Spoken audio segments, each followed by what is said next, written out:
This tractor is out of control. Its textures are popping, the brakes are locking.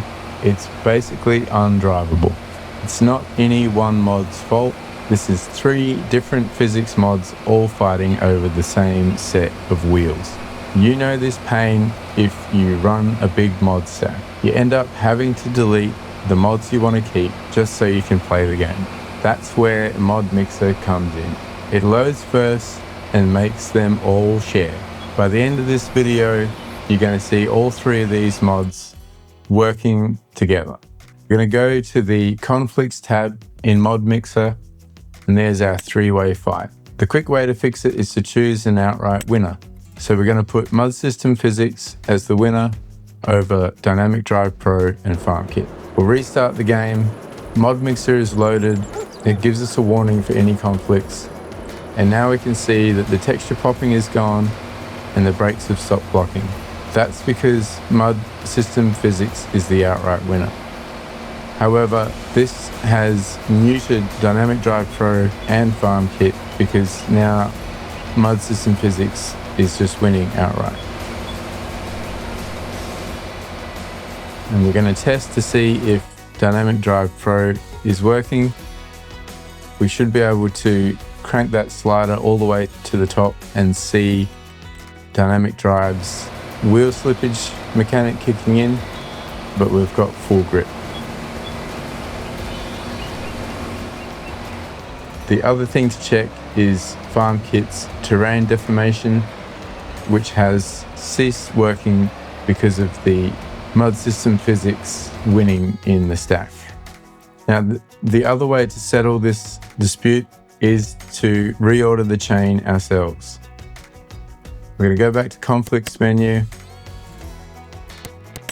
This time we're going to set Dynamic Drive Pro at the top of the list, Mod System Physics, and then FarmKit. In the chain reorder mode, mods will share the same chain. So now we can see that the texture popping from FarmKit has come back. That tells us that FarmKit is definitely working. We're going to jump into the live menu and disable FarmKit's realistic wheel physics. That's going to solve the texture popping. But we've still got brake locking and Dynamic Drive Pro to worry about. So we're going to turn the brake guard on. That's going to solve the brake locking issue.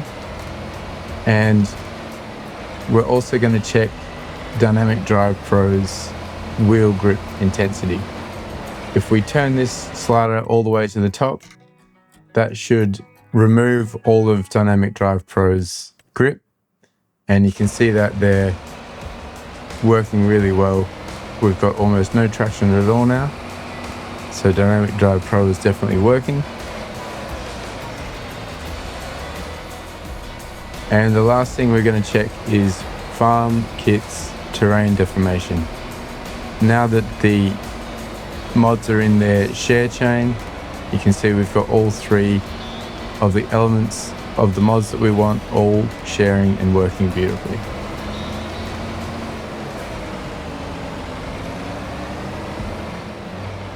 Over in the Profiles tab, you can save and load as many different profiles as you like. This is great for saving you from rebuilding your stacks and allowing you to have custom builds depending on what you want to be doing.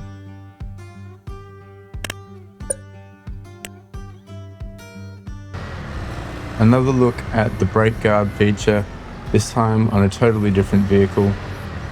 It's the same FarmKit brake lock, and what happens is initially you load in and it's fine, but as soon as you put the vehicle under a heavy load like these 6 lodgepole pines, the brake lock will start to kick in. We'll disconnect the cables there, and now as soon as we let off the accelerator, the brake kicks in.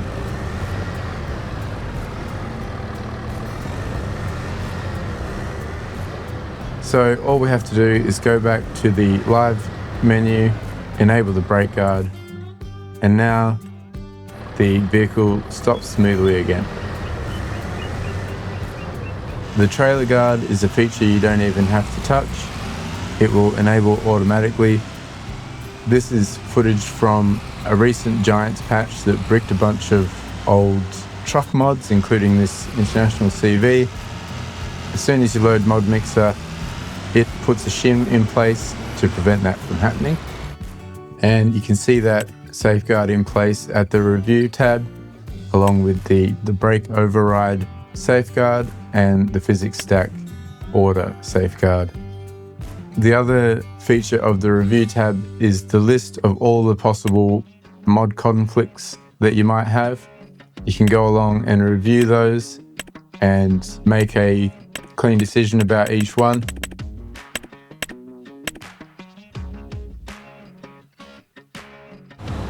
The vehicle tab is a diagnostics tab. It's going to let you see a few key stats so that when you're building your physics stack, you can keep track of what's going on.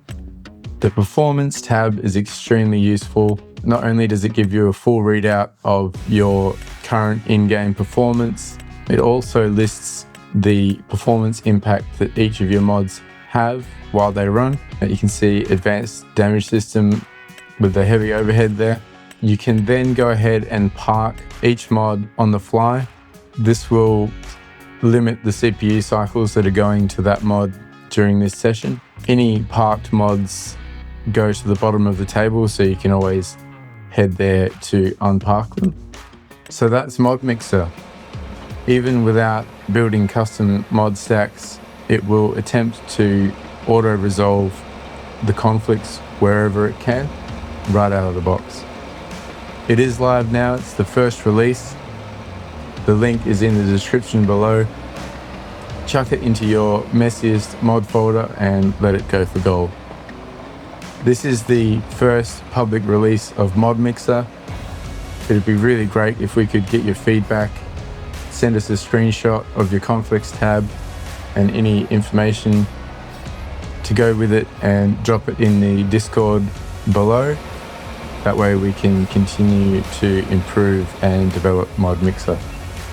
This really is the start of a new chapter for us here at Avolation Industries.